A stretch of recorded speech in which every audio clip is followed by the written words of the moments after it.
Welcome, everybody. Thank you for attending today's event. We're so excited to have you.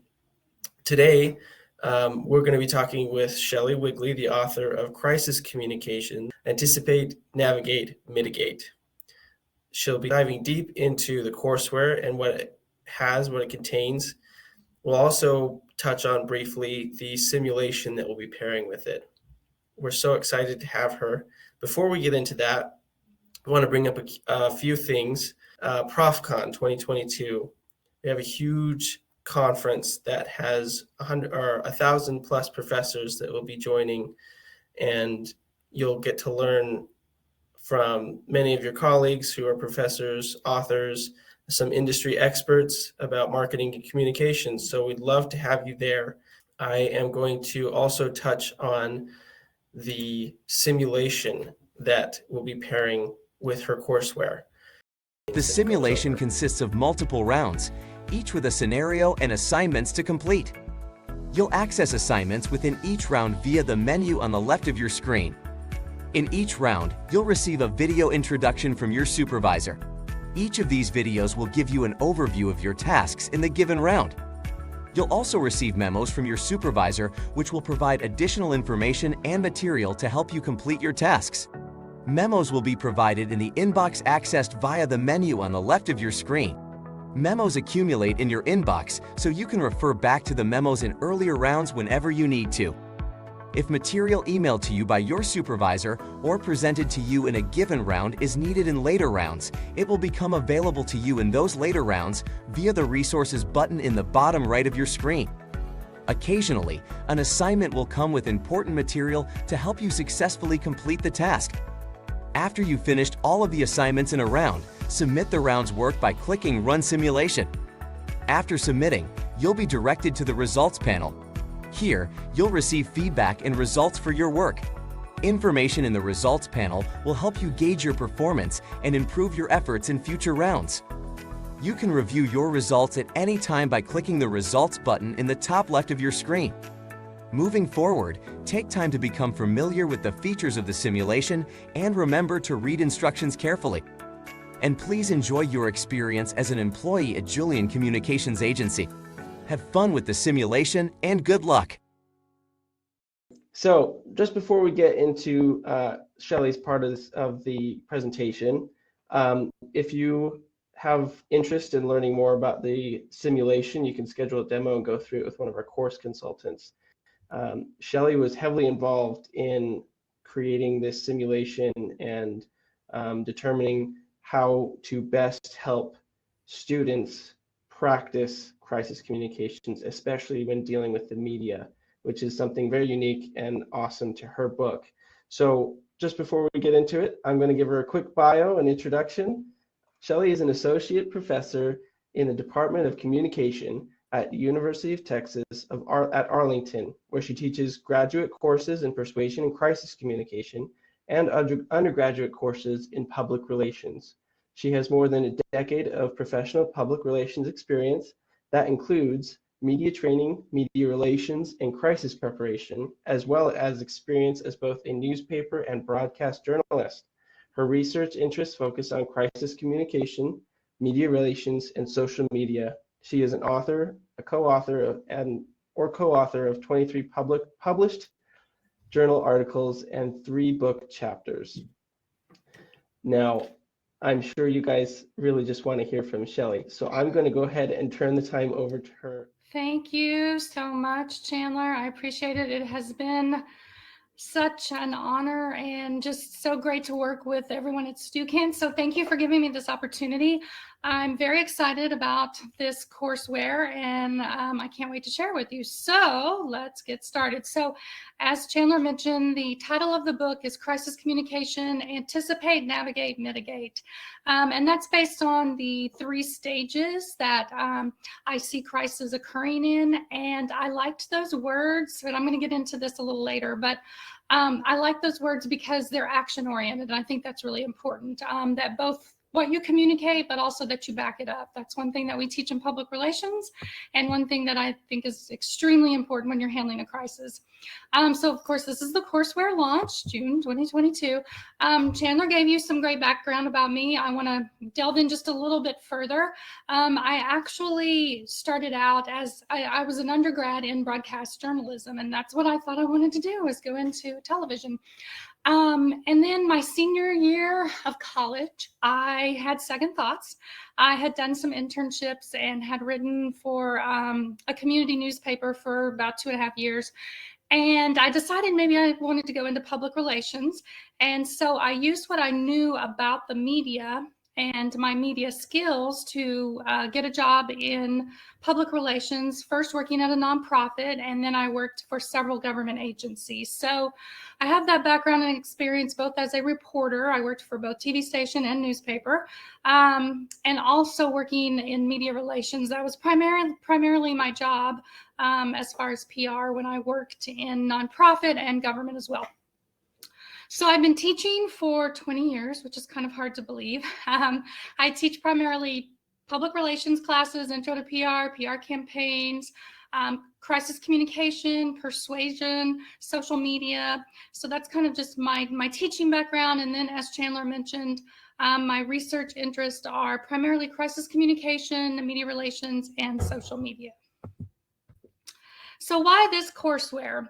So the reason I decided I wanted to do something like this is because I wanted to create something that I wanted to teach with. I found myself taking from different textbooks, from different articles, from my own industry knowledge, and bringing those into the classroom. And I wasn't able to find something that I felt encapsulated all of what I thought students needed to know and to learn about. And in addition to that, I also incorporated some preemptive pre-crisis communication strategies that you won't see in a lot of even public relations persuasion textbooks. This idea about pre-crisis communication and the importance of it to help your stakeholders resist when a crisis does occur, resist, becoming disenchanted with your brand or your company. There's not a whole lot out there about that. So I wanted to make sure that those concepts were included in a crisis communication textbook, as well as the media relations aspect. So that's why I said about it. And of course, the simulation too. I think it's just so important, and that's where everything's going as far as academia and academic textbooks. So what this course offers that is different from others with this courseware, like I said, I'm going to get into this a little bit more, but those preemptive crisis communication strategies, things like bolstering, stealing thunder, inoculation, which I'll talk a little bit about in a few minutes. Also, the media relations training. I feel like that's so important. And I know some people think that, oh, traditional media is dead, but it's still out there. And the thing is, it goes viral now. So if, someone didn't see it on the 6 o'clock news, 10 o'clock news, they're going to see it all over Twitter, Facebook, all of that social media. So it still matters. And then, of course, spokesperson training. This is something that I haven't seen a lot of either, is getting people to understand how to take control of the narrative when they are interacting, when they're answering reporters' questions, how to not end up being, the highlight of the evening news because you lost your temper or said something that you shouldn't have.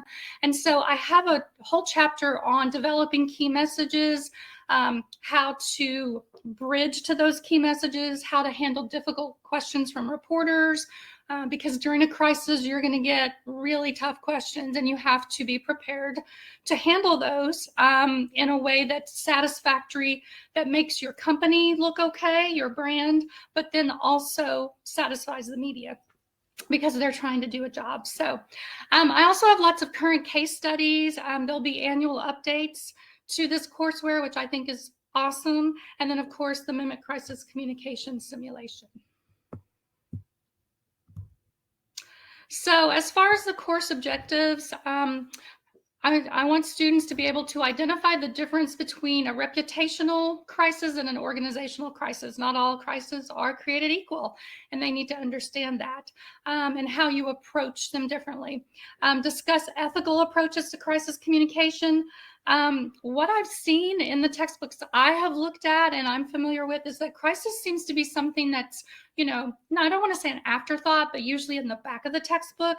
It's the second chapter in my textbook because I think the ethical approaches and ethics is so extremely important when it comes to handling a crisis. I want them to be able to implement those pre-crisis communication strategies.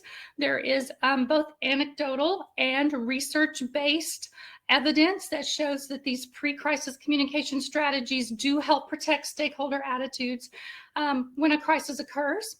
I want them to be able to identify components of a crisis communication plan and ultimately, hopefully, put one together.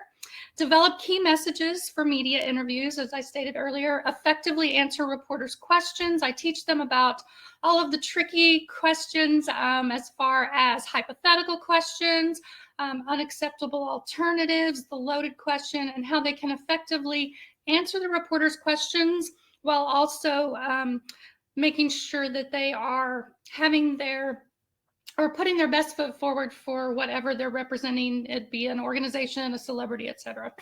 And then successfully manage social media during a crisis, which is extremely important. I talk about how social media can either crisis can either begin on social media or they're amplified by social media. Also, I want them to be able to identify the best strategies for communicating during a crisis, and then finally evaluate their crisis communication efforts.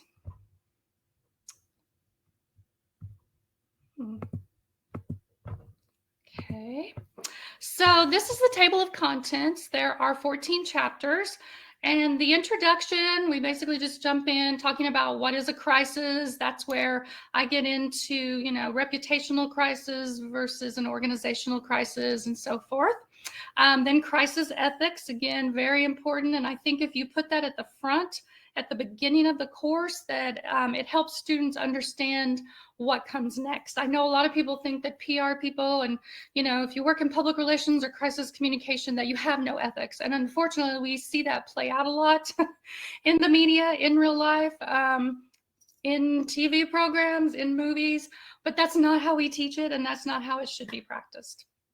And then I get into this, these three phases. So the anticipation phase. So what can you do before a crisis happens? Well, you need to be thinking about it, anticipating it, planning for it. It may not happen, but it may.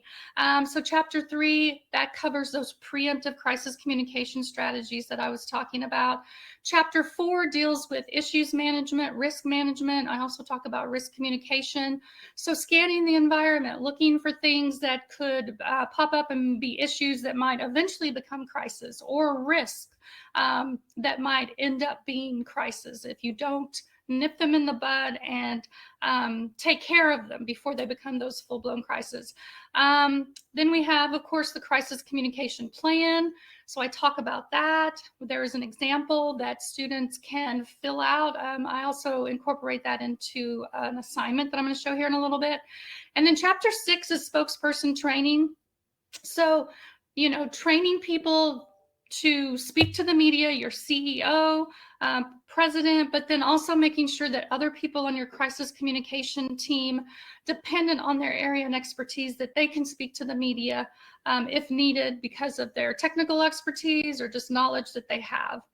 Then next we move to the navigation phase, and this is where you're in it. This is where you're in the trenches. So you're going to have to understand how to deal with the media. This is something that is a big deal to me because I have that background in journalism, and I think it's difficult for strategic communication students, public relations students to go out into the real world and deal with the media if they don't understand the media, if they don't understand how they work, what they're looking for. I talk about news values. I talk about why certain things get coverage. And of course, a lot of those things are why crises get covered. But it helps to have the PR practitioner understand the media, as well as hopefully take that back to their leaders, whether that's a CEO or president of the company, and educate them on this is how you deal with the media, especially in a crisis situation. A lot of times, we have leaders who are like, just make it go away, just make it go away. Or they think that if they don't answer a reporter's call or answer a reporter's questions, that the story will go away. And unfortunately, in a crisis situation, that rarely, if ever, happens. And then, of course, we have to talk about social media. So Chapter 8 deals with crisis in social media. And then Chapter 9, I talk about excellence theory. So the latter part of the book deals with a lot of theories that are applicable, some of the most well-known theories and models that deal with crisis communication. So excellence theory is not a crisis communication model or theory per se, but it can be used and should be utilized. So I talk about that. That's about two-way communication.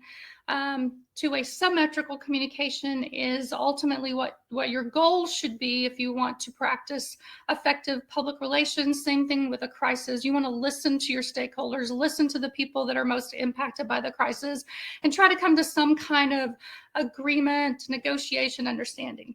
Then we have the mitigation phase, which this is the last phase. This is where you're trying to lessen the impact. You're trying to restore your reputation. That might mean, using strategies from corporate apologia, as well as image repair.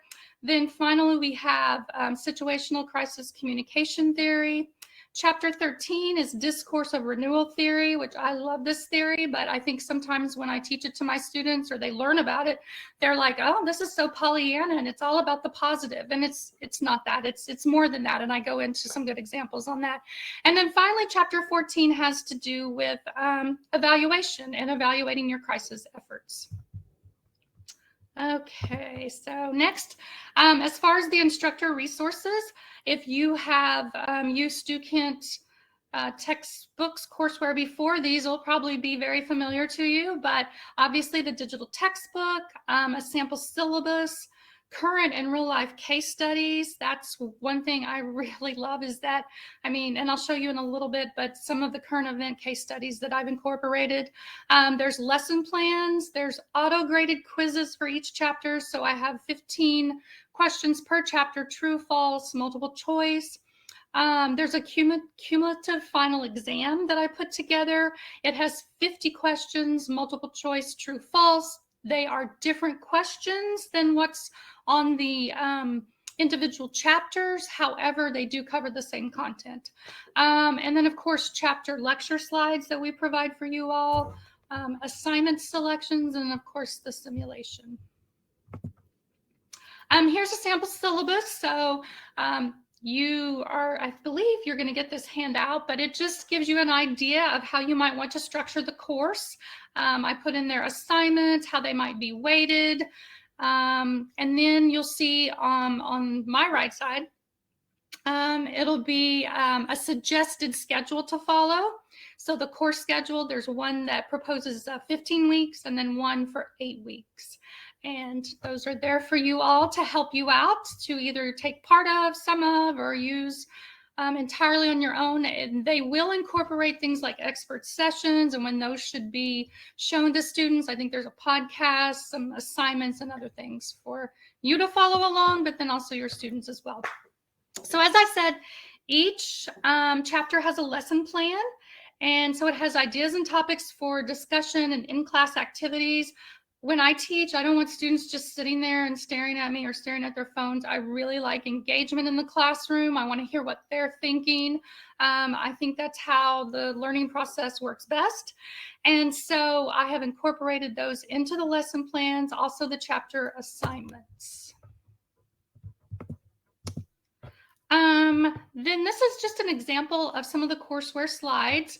There are student versions as well as instructor versions, which will have instructor notes in each of the chapter slides. So that's just showing you kind of the theme of everything. I wanted to show there are some places within the chapters where you can stop and have students discuss something. For example, this one down here, can you think of an organization that has had repeated instances of reputational damage, and to get them thinking about that, talking about that, and then giving examples. The other one that I wanted to show you is this think about it. So in chapter 1, we talk about all the different crises that could potentially happen. And, you know, the different crisis types. So there's intentional, unintentional, reputational, organizational, the different phases. And so I asked them to think about COVID. Again, you know, COVID's still out there. But then I also asked them to think about how COVID impacted them. What kind of situations and crises did they deal with personally? And so get them thinking about that, because in my experience, you know, students, it means more to them if they can put themselves in that situation and if it pertains to them personally. So I just wanted to emphasize that in addition to the lesson plans and having some interaction and some things for students to talk about and discuss, that also those are built into the lecture slides as well. Okay, so there are some concepts in here, and that's one thing I wanted to really emphasize. With the theories, with the concepts, sometimes some of them are a little difficult for students to understand. I tried to give really basic examples of things, and I also used a lot of videos, a lot of links, screenshots of different things, so that students can understand that, yes, this is a concept, this is a theory, but this is how it is used in real life. This is Maria Sharapova, and this is a demonstration of someone stealing thunder. And that's a concept, if you aren't familiar with it, where if someone is pretty sure, I mean, it can be a business, it can be an organization, but it also can be an individual.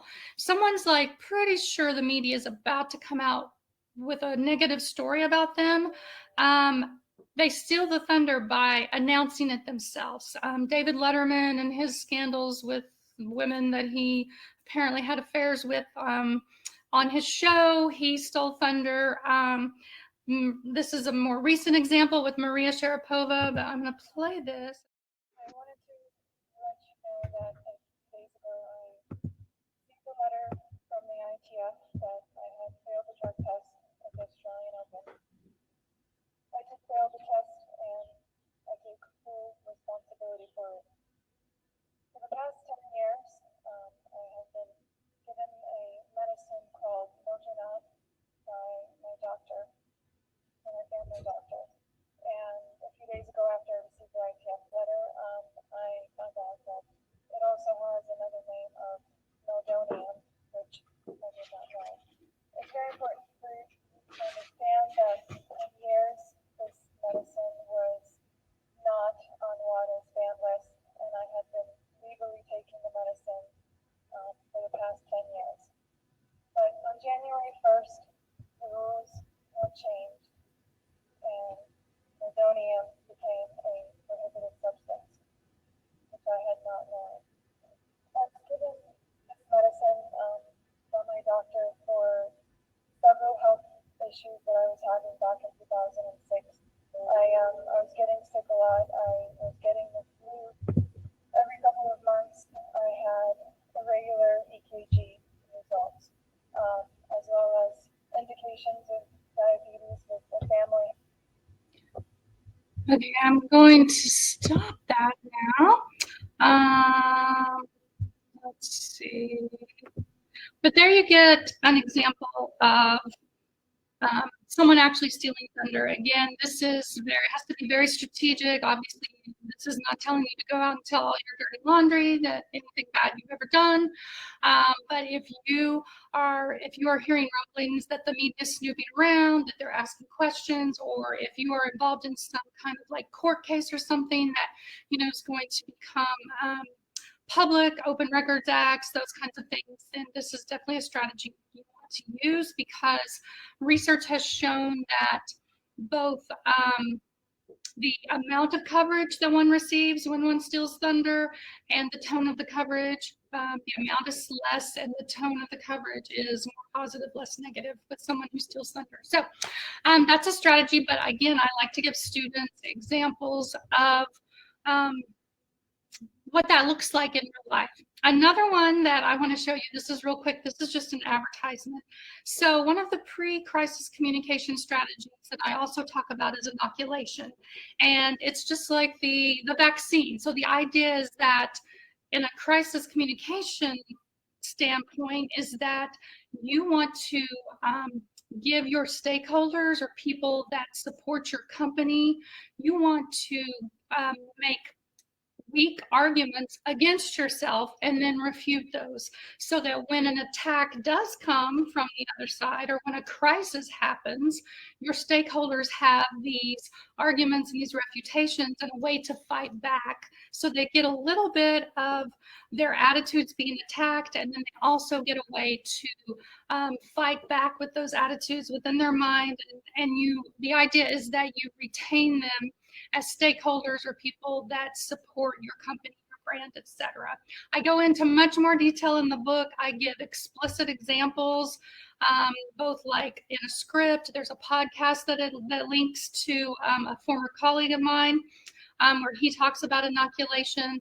But I also have these examples like this one. This is Raphael Warnock when he was running for Congress, I think it was 2 years ago, and I'll share that. Pizza with a fork and knife. Raphael Warnock once stepped on a crack in the sidewalk. Raphael Warnock even hates puppy. Get ready, Georgia. The negative ads are coming. Kelly Loeffler doesn't want to talk about why she's been getting rid of health care in the middle of a pandemic. Well, she's going to try and scare you with lies about me. I'm Raphael Warnock, and I approve this message because I'm staying focused on what Washington could do for you. And by the way, I love puppies. So you see with that's a really great example of him talking about his opponent is going to criticize him. They're obviously, is that still going? They're obviously very weak arguments that he's making, but he also is preparing his supporters for when she does come at him, they're going to be thinking about, oh yeah, she's doing this because she doesn't want to talk about the real issues. So I just wanted to demonstrate that, and there's other examples that I have too, as far as commercials and things using these strategies. So that's something that I really want to break these things down, and I want to help students understand even complex concepts. So it's an interesting concept. It's sometimes a complex concept, but I have tons of examples and I really break it down for students. I wanted to go over just a few of the assignments that I have selected to include in various chapters. So this one is a lot of fun. We can't watch it because it couldn't be embedded, but some of you may have heard about this situation.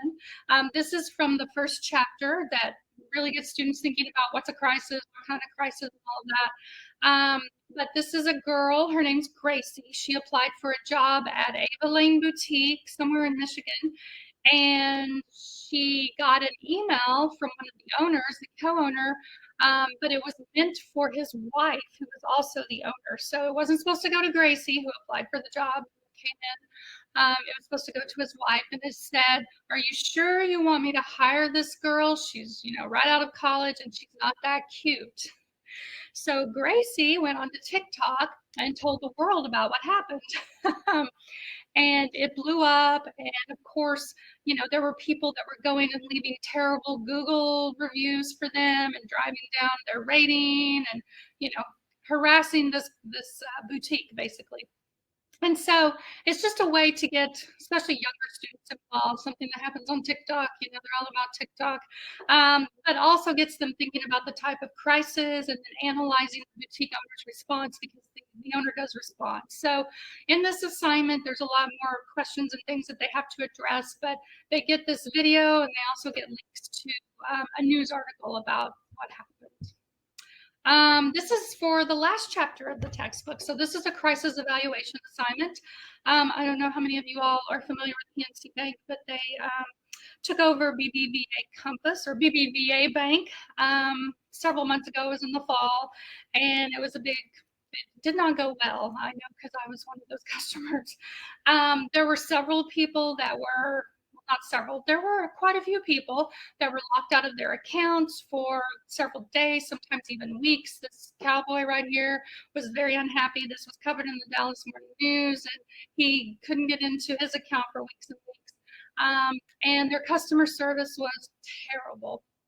So I have a link to that news article. Actually, I think it's a PDF.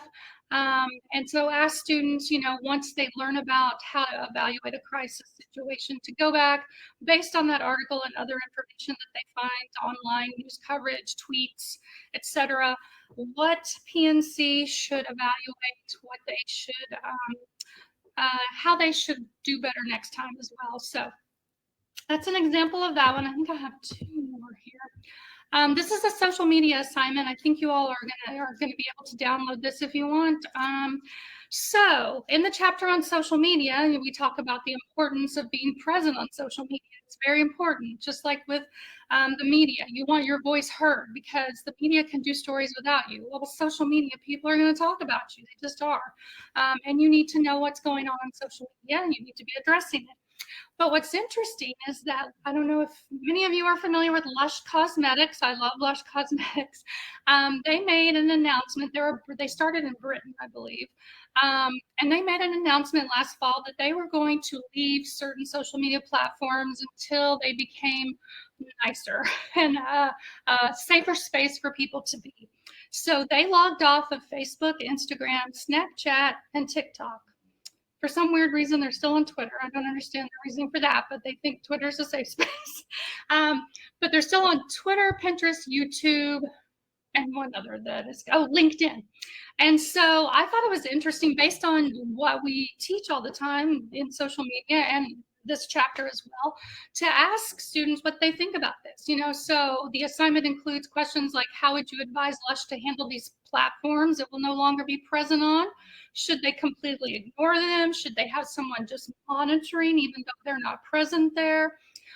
If something negative happens or a crisis occurs on one of these, like TikTok, should the brand reemerge there, or should they stand by what they said and we're getting off of there? What could be the fallout from this decision that they made? And then also discuss the pros and cons from a social media and crisis perspective. Let's see, the next one I have here. Okay, so again, going back to inoculation, that complex concept. I have real life examples of companies, and this was when COVID was first happening. So email messages, particularly, I think there were some things from a website too. I believe that I incorporated HEB, which is a grocery store, big grocery store chain in Texas, maybe the Southwest, I'm not sure. But Starbucks is the one that I pulled for this assignment. And so I asked students, this is an email message that was received, and can you identify those inoculation messages within it? Because there definitely are some. They were preparing their stakeholders, their customers, for their attitudes being challenged as far as what Starbucks was doing to try to lessen the impact of COVID and to comply with CDC guidelines and all of that, so that their customers would be less upset ultimately. And then I think this is the last sample assignment that I wanted to share.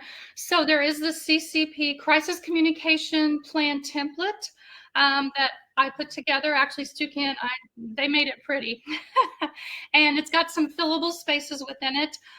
It's pretty basic, because I think that it's really important to not have something that's real cumbersome, that is going to overwhelm people when a crisis happens, but it is important to have a plan. And so one of the assignments that I have for this chapter, which I believe is chapter 5, is to have students, either you can assign them a company or organization, or they can find one on their own, and they have to fill out, to the best of their ability, a crisis communication template. So things like key messages, the stakeholders that they will be trying to communicate with, what are the best ways to communicate with each of those stakeholder groups. And of course, you will assign to the crisis scenario that they will be filling this out for as well. So not only the company or organization, but the type of crisis that they're going to be dealing with, whether it's a natural disaster, let's say an earthquake, or maybe it's something that, as a school shooting, active shooter, those kinds of things. So that's that one. And I think that's it for the assignments, but there's lots more in the textbook. So the additional resources I wanted to point out, so classic and current case studies. So I talk about the classics such as the Diet Pepsi, the syringe in the can, which was handled excellent back in the day. Of course, Tylenol and the cyanide poisoning.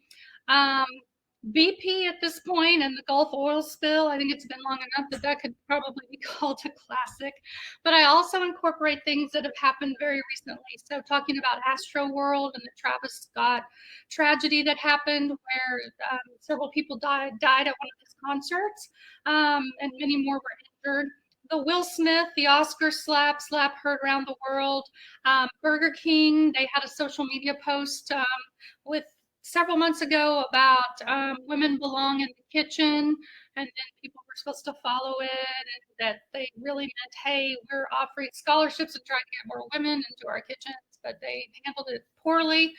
And then Whoopi Goldberg recently on The View made a comment where she said Holocaust was not about race, and she doubled down and they argued. And anyway, she had to come back and apologize for that, and she got educated. So I believe that's in the last chapter on, no, it's on Discourse. It's either in chapter 13 or 14, but it's about learning from your mistakes and learning from crisis situations. Also podcast, expert sessions, and then of course the regular courseware updates. This photo over here, I also incorporated, I'm an Oklahoman, even though I'm in Texas now, but I had a very good friend who was in charge of public relations at Oklahoma State University in 2001. There was a plane crash. It killed 2 men's basketball players as well as 8 other people associated with the basketball program there. And I talk about in the ethics chapter, they did such an excellent job as far as putting the people most impacted first. All of the things they did, it could have gone very, very differently as far as them coming out looking very bad in the situation. And while it was a tragedy, the president at the time was a great leader, and he, again, did everything right in my opinion. So it's a very interesting case. It's one that's very close to my heart. And so that's an example of a case study that's in there as well, but there's lots of them. So we saw a preview, which was really cool, but I just wanted to re-emphasize the Mimic Crisis Communication Simulation. So the first 4 rounds, students will get to implement these pre-crisis communication strategies that I talked about. So each round will be dealing with a different type of reputational crisis, but then they will also get to be dealing with bolstering one. Then they'll get to deal with the pre-crisis communication strategy of inoculation and the corporate social responsibility, stealing thunder. And then in rounds 5 through 8, students are going to be dealing with an evolving operational crisis. And so they keep getting new information, and it kind of follows them. They have to make new decisions based on new information that they get. With this, they will also get to create and record a statement to the media, one that can be given to the media or posted on social media. They have to actually write it and record it. Also, they will be recording answers to reporters' questions, so they'll be practicing that. And then developing social media responses. So if someone posts something on social media, what would their response be? And then, of course, you have other things like the news releases, selecting messaging for news releases, social media posts, web posts, etc. And I'm really excited. One thing I'm really excited about is the students getting to record their statements for the media, to the media, and answering reporters' questions. In my case, we do have a student news station and TV studio where we can go and practice these things, but I know that not every university college has those things. So I think this is just a great opportunity for students to get that practice, because they definitely need it, in my opinion. So thank you very much. I appreciate the time that you have given me. And if anyone has any questions, I am happy to answer them.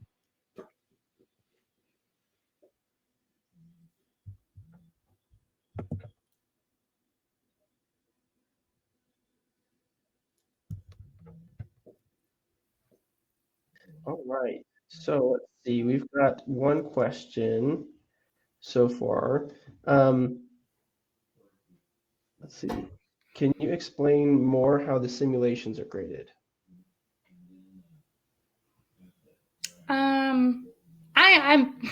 I'm probably not the best person. I mean, I can tell you, so some of the simulations, I know that they've incorporated peer reviews, especially for like the recordings. I know that, or the last time I looked, the where you have to create and post a social media, like a statement that's going to be posted on social media or to the media. I believe those are peer reviewed. And then as far as in general, students like select answers. So it's good, better, or best that they choose from, and that's generally how it's graded. So if you choose the best answer, you get the most points. If it's the middle answer, good, oh no, better, and then the least correct answer is considered good. So good, better, best, and the more points, the better answer. So I hope that helps a little bit. Okay. Another question, Shelley. For any of our, or for all of our participants, when we were talking about this a couple of weeks ago, when you came to visit the office, actually, you talked about how a big reason why you compiled this courseware the way you did was because you felt like there wasn't ever a complete comprehensive package. Can you go a little further into maybe why you selected some of the things you did, and maybe why, if there are any things that you perhaps left out, are there any things like that? Okay. So go deeper into why. I mean, I just see so many bad media interviews, and I see so many people handling crisis so terribly when they're speaking to reporters or trying to deal with reporters. That's one reason why I feel passionate about helping students understand the media. Like I used to be this instructor that I would be like to my PR students, you need to go, do an internship at a TV station or work at a newspaper for a few months or intern or something, just so they get that knowledge to learn how a reporter thinks. And I mean, they're not evil. I say this in the book. I mean, they're not. There are bad ones. Yes, there are people who want to sensationalize things and they're trying to make their mark and whatever. But you have to understand where they're coming from and like work with them, not against them. And that's going to ultimately help you, your company, and your organization. And I have never seen a textbook or anything that talks about these, how to prepare for a media interview. A lot of times students, when we talk about this, they're like, they think that's cheating. And I'm like, that's not cheating. The reporter has prepared. You have to think about what they're going to ask you. You have to rehearse and think about how you're going to respond and what message you're going to get across. And I if there's one out there, I'd like to see it, but I have not seen a textbook that covers that. And I just think that's so important when it comes to crises. I learned this through industry. Like when I worked as a PR professional, I was trained on this, then I had to train other people on this. So it's just something that I learned. And I think more students need to know it and learn it, because it does happen in industry. If you watch media interviews, especially with politicians or sometimes athletes, not all athletes, but you can tell if they've been media trained or not. And it's I just want to get that information out there. I think it's so important. One thing that I do want to incorporate next time is something about leadership. And I think a chapter on leadership, not only leadership in general or leadership during a crisis, but how to communicate and convince leaders that they need to listen to the crisis communication manager, or they need to listen to the PR person, whoever it is that's in charge of the communication efforts during a crisis, getting that person's ear and convincing them of the right thing to do. Because I think that's a reason why so many crises are handled poorly, is because they have to listen to their boss. And if their boss tells them, make them go away, shut up, don't talk, etc., then unless they want to quit or most of them end up doing what the boss says, even though the boss has no understanding of social media, traditional media, reporters, how to deal with all of that. So I think definitely something on leadership, and especially convincing leaders to listen to you when it comes to a crisis.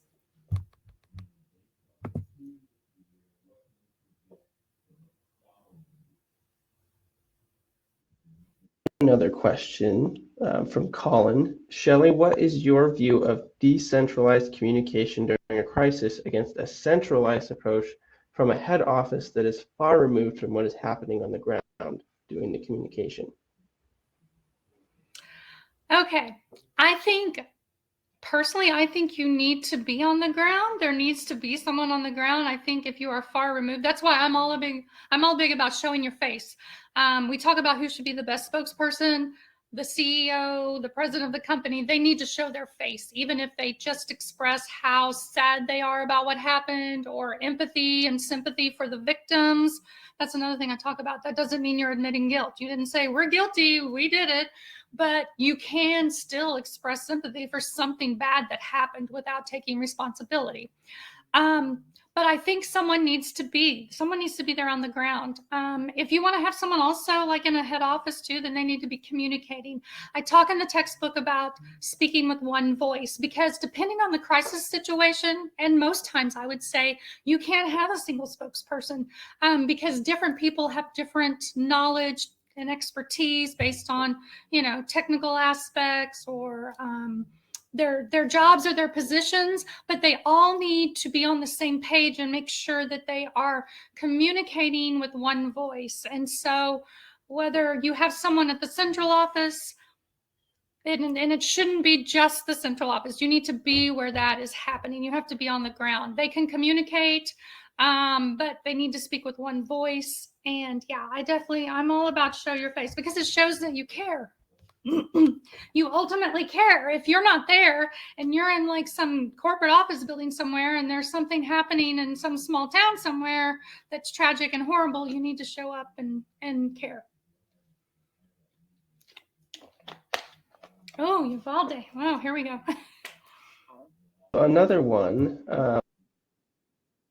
from Link. Without giving away too much, how can we differentiate the signs between an internal crisis with an organization versus an external crisis before it happens or worsens? And do the methods for dealing with each of them differ widely? Okay, so that is covered in the chapter on issues management versus risk management. And so there are different things for you to look at. Issues management is more external. So that's issues that are happening in society, maybe perhaps, or happening in your industry that could negatively impact your company, versus external risk, which would be things like faulty equipment, or an explosion at your plant, something like that, looking for those types of things. So it is going to differ based on what types of things you look at, and you scan the environment. That's what we talk about, scanning the environment, looking for those red flags.